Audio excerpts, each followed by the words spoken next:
All right, welcome into, I'm not going to say the final edition of the Garden Report, but it is a final edition of a Garden Report. Final game right. At least as it pertains to this team playing actual games, as the Celtics have fallen to the Miami Heat 125-113 in Game 6 of the Eastern Conference Finals. The Heat win the series 4-2. They're heading off to play LeBron James and the Lakers in the finals. Josue Pavon, Bobby Manning, Jimmy Toscano, and this segment is presented by CarShield. Call 800-CAR-6000, mention the code BEAT. Visit carshield.com, use the code BEAT for 10%. And guys, let's get into the game. A lot of what we're going to talk about is going to come down to the fourth quarter. This was a game the Heat played extremely well. They shot the ball really well. They built up a lead. The Celtics came back, took a 6-point lead in the fourth quarter, and then absolute shutdown mode, and the Heat just ran away with it. And this isn't the first time this has happened to the Celtics, but I'd say Sunday night, this was probably the most shocking of all, to watch the game go from competitive to over just like that.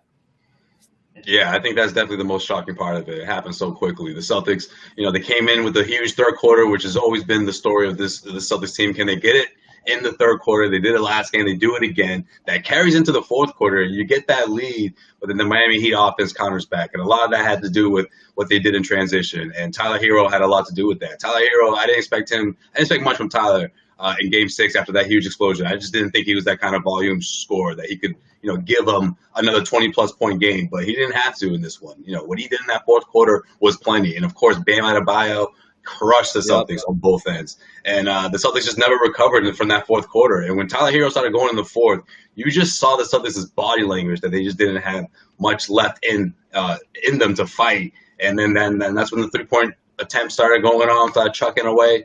And the Celtics just really saw this thing go away because they just couldn't stop the Heat. The Heat just outplayed them offensively. And on defense, the Celtics just couldn't stop the bleeding in that fourth quarter. Yep. Midway through the fourth, that was the critical period because Bam Adebayo, you feel good about Tice having 4 fouls midway through the fourth, and then he tags 5th, 6th in that devastating run where he scores the and one. Yeah, and then gets him on the rebound attempt there. So then all of a sudden, the two defining flaws of the Celtics come into play here. Their inability to decide who their true backup center is. They leaned on Grant for a moment, and then they go to the best 5 lineup that wasn't the best 5 lineup all year because it only worked once all season. They didn't get time to practice together. We know all that, but the group was too small. They were too reliant on the 3. They didn't have enough core facilitators to loop all 5 of those together. And in a devastating run, they just fell further and further out of this game to where there was 2-3 minutes left. And a game that was 1-2 possessions was a blowout. And, that was the story of the season, that 5-man lineup and the depth at center behind Tice. They didn't have either of those groups together. And Stevens was in an impossible spot in that moment, but it went so much worse than you would ever imagine. Yeah. Jimmy? Yeah, I think they were just as shocked as we were to watch the lead evaporate and the Heat sort of take over, where they were trying to get it back in one shot. And we've seen that multiple times during this playoff run, is that the Celtics fall in love with the 3-pointer, and the 3-pointer doesn't fall in love with them. So what they end up doing is shooting themselves into a deficit. And this time it was their final undoing. I mean, they started the game the same way, and they started the last few games the same way, where they fall in love with taking those 3-pointers, outside shots. They don't attack the rim. They don't get to the line. I think they only went to the line 15 times tonight. Yep. And they took 44 3-pointers, something along those lines. That's just a crazy ratio. And that was their undoing. I think it was that lack of execution down the stretch, as usual. A lot of cooks in the kitchen and no chef.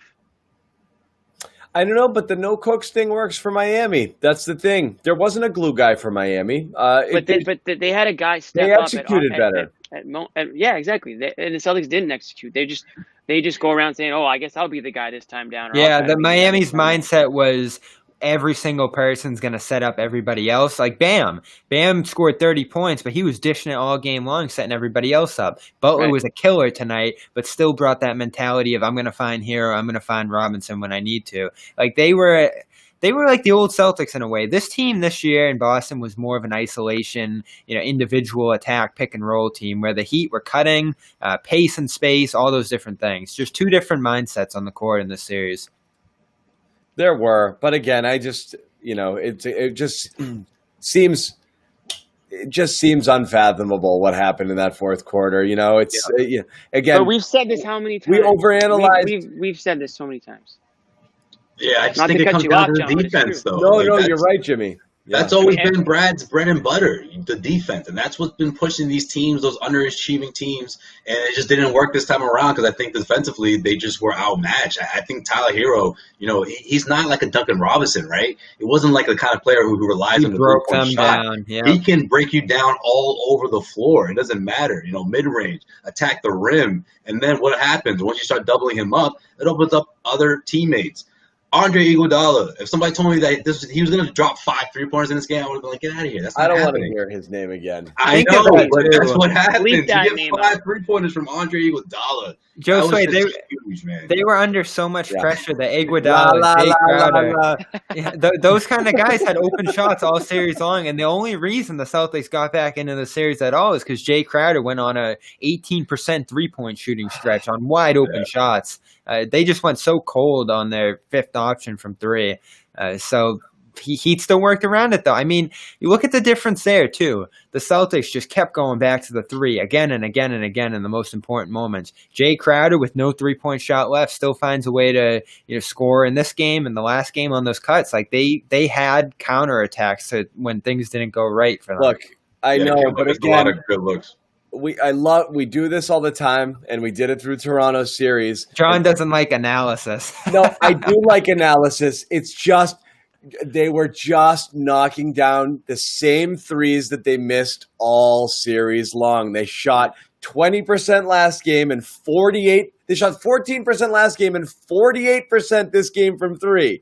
It's not as everything else makes sense when you're breaking down possession by possession and what could happen here. The Heat shot 55% from the game, and they drained all the threes that they missed last game. Okay? Their 2 best players don't shoot threes, though. Yeah. So they made their threes, and it put the Celtics on their heels because they even when they had a good defensive series, the Heat were making their shots. They got all the rolls, they got all the bounces, they made all of their shots.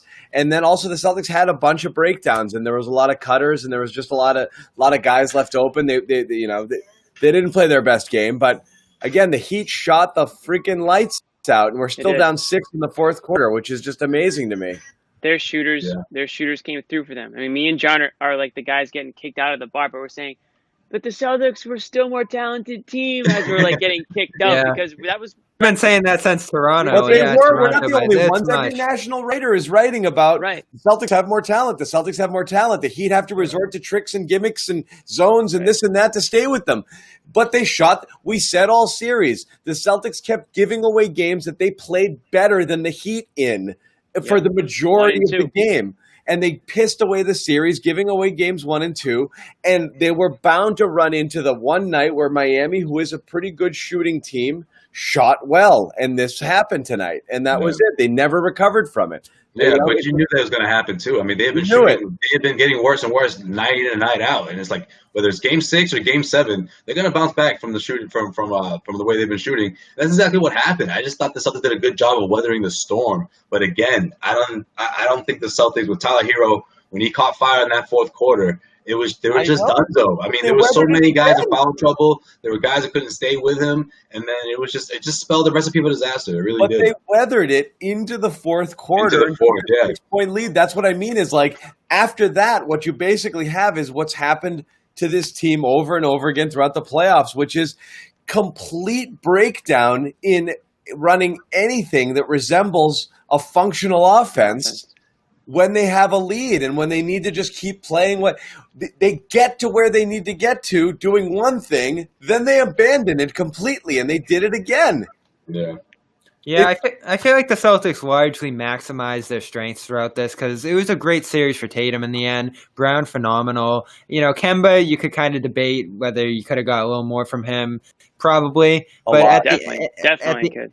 at the end of the day, the Celtics didn't minimize their weaknesses. Like, they're running centers on and off the court because they don't trust them after Tice. Kemba got attacked to a large degree in this series for his defensive weaknesses. You didn't see Boston expose Miami's weaknesses the same way that Miami was able to expose Boston's. Like, the Heat showed up theirs, whether it was through the zone, whether it was through pulling Kelly Olynyk out of the rotation. Like, Spoelstra did a better job of minimizing the weaknesses that they had. Even Crowder, like, he went to hell and then he found other ways to score. Yeah, well, is what it is. None of us will disagree. I mean, even though Jimmy and I are the drunks in the bar saying we have more talent, we're not the only ones saying that. There's not a person in this. No, it should have went 7. It should have went 7. But there's not a person on this show who thinks that the Heat did not play the Celtics in this series. They absolutely did. Real quick, I just want to remind people again, the segment's presented by CarShield. Call 800-CAR-6000. Mention the code BEAT or visit carshield.com. Use the code BEAT to save 10%. CarShield, again, is America's #1 auto protection agency. And, guys, let's just put a bow on this game and this series. Frustrating because of the missed opportunity that was there in front of the Celtics. This was a team that they could have beaten. Not saying it was a collapse to not beat the Heat. The Heat were certainly a good team, but this was a clear path to the finals. And they mucked it, and who knows what would have happened. And it's really disappointing that we don't get to see that, them have a shot at LeBron and the Lakers here. Yeah, definitely. Go. Okay. Oh yeah, go ahead, Jimmy. No, you never go first. I know. You guys had so much dead air. I was like, okay, I guess. Well, no, Josue waits his turn too often, so I call on him first. But yeah, go ahead, Jimmy. I was just going to, to be honest, I lost my train of thought, but Josue, you go. Hey, want me to talk? I'm always more than happy. Go ahead, Bobby. Yeah, Bobby, you go. Lead off. What was the question again? We're all so confused here. We're choking like the Celtics in the fourth quarter. Yeah, missed opportunity.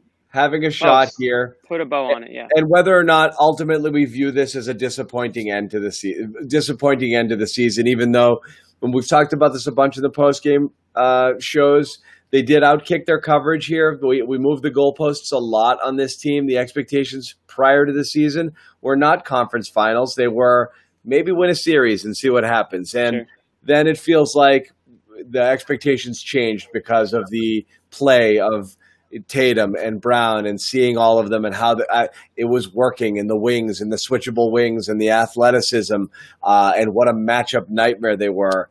And now it feels like a disappointment that they didn't. Yeah, you put the context into 3 East Finals runs in 4 years. In the first, of course, they had no chance. The second, they had the 3-2 lead. And then here you have a favorable matchup. It's tough when you put that larger run of disappointments into, context there. But for this year, it was a mild disappointment because you do have to loop it back to the beginning. What the team seemed to have coming in versus what they built over the year. Felt like everybody on the roster got better, exceeded expectations that they had for the most part. But you do get to this point. You do see the shortfalls that they had, and you can imagine those continuing into coming seasons if they don't make some adjustments or if guys don't make strides within their game. So that's where it becomes disappointing because there were some big holes on the team in areas where they should have been much better when it comes to late games, when it comes to having a closing lineup, and when it comes to just mental fortitude. Like they had some extreme mental lapses this year. And always tag that on a young team, but not the coach. Yep, the coach and some veterans here. Kemba Walker is a veteran player, even if he doesn't have playoff experience. Hayward's a wash. That's tough. It feels like every Celtics team has had a major injury, and that happened again this year. When you stack this up, Bobby, you mentioned the 4 teams. The funny part about it was the team with the greatest expectations was the only one that didn't reach the conference finals. So again, every year that they've done so, it felt like an overachievement, which is why you can draw this moral victory. For some reason, this one just hurts more because of the path. Exactly. Because when you offer the proper context, you're like, wait a minute. The Celtics should be in the finals right now. Yeah. Like, let's think about it. Before the shutdown, if someone told you that the Milwaukee Bucks weren't going to be there for the Celtics to play and that the Celtics would top the Raptors in the best-of-7 series, what's the first question you're going to say? Then who the heck stopped them from getting to the NBA Finals? The Miami Heat did. And I'll tell you this much: even though Gordon Hayward wasn't 100%, it's still a disappointment that they were unable to beat this team in the best-of-7 series. Like, let's face it, Jason Tatum, whether it's his ascension, whether it's the fact that he's led this team, he's been the number one guy, or the fact that Jaylen Brown has ascended throughout this whole bubble experience. I mean, between those two guys alone, and then you add Kemba, this team is more than talented enough to get to the NBA Finals. And a team like the Miami Heat, I give them credit. They were the better team. They outplayed the Celtics. You could make a strong case that Eric Spoelstra outcoached Brad Stevens, but at the end of the day, you can't say you're that. Still disappointed. You're still disappointed because the Celtics should be in the finals, and they choked. In some ways they did. Whether it was not splitting those first two games or whether it was not closing out Game 6. Feels like they choked. Feels like those two games, those two instances, that has choke vibes for sure. Again, much like Toronto, it feels like there was a lot of self-inflicted stuff. I feel like Toronto was making it harder on the Celtics. I felt like Toronto brought the worst out of the Celtics because of their style of play. They were Miami. What do we keep saying throughout the last couple of games of that series against the Raptors, though, right? If the Celtics pass this team, this is as tough as it's going to get, right? And it felt it. That felt like a tougher series. Right. I just felt like they just kept mucking it here. I don't know. What amazes me about Miami is that they went from being a 5 seed to a team that could, take some games off, last 2 games, they were just kind of flowing through that. Yeah. But it's because so amazing. They didn't play great. They play zone. Big deal, oh my goodness gracious. I think, we're going to see what happens in the finals, but I think you feel this way, John, too. They're going to surprise people again. And all of a sudden we're going to look at them and say, wow, we didn't give Miami enough credit for how good they were. Like, this team is a monster, especially at the top. And the way they play together is pretty impressive. Like, they started 6-0 in these playoffs, or 7-0, going through Indiana and Milwaukee, 2 of the tougher teams in the East. Then they blow through Boston, who, if you look at it from their side, is like, that's a tough matchup for us. Like, they just stormed through the East in a way that no one could have imagined. Yeah, I'll be quick, but I think in the series, very disappointed. This was a series the Celtics could have won, and I think should have won. Those first 2 games, execution down the stretch doomed them. You go down 0-2, it's so hard to come back, especially against a tough as nails Heat team that just played together as a team. Celtics didn't. I think in the grand scheme, you're excited about where this team got to this year, and you're excited about where they can get to. They're all coming back. They're young. They're getting more experienced. I think there's some growing pains that we're seeing, and a little bit of an identity crisis down the stretch that hopefully they can work out. I think either one of these teams loses to the Lakers. I think LeBron's a man on a mission, and he's gonna, win a title here. It might be the case, but Jimmy sounds so sad. I hear you, because it's probably what's going to happen, man. LeBron's going to win another one. We're going to wrap this up, but again, it says something about this team, and it's something that has to be addressed. And maybe it's just a maturity thing, but when they played their best, they won comfortably against good teams. They blew out Toronto a couple of times. Okay, they won comfortably in the 2 wins that they had against the Heat here, but they could not close close games, and it is a problem during the playoffs. During the regular season, they pissed away a lot of double-digit leads and big leads, and many games that they still hung on to win. But this is right, like Game 5 when they're up 7. I didn't feel comfortable. I didn't feel confident. I'm like, they could blow this any moment. You got to hope this isn't something that's in their DNA, and that is a maturity thing, and they can evolve from. We'll talk a little bit more about what lies ahead for this team as well. But follow us on our YouTube channel for all our Celtics coverage, and of course, segment presented by CarShield, America's #1 auto protection company. Call 800-6000. Mention the code BEAT or visit carshield.com. Celtics got beat. They got beat. Use the code BEAT because they beat us. Yeah. Save 10%, okay? Beat. Jimmy Toscano, Bobby Manning, Josue Pavon, thanks for watching.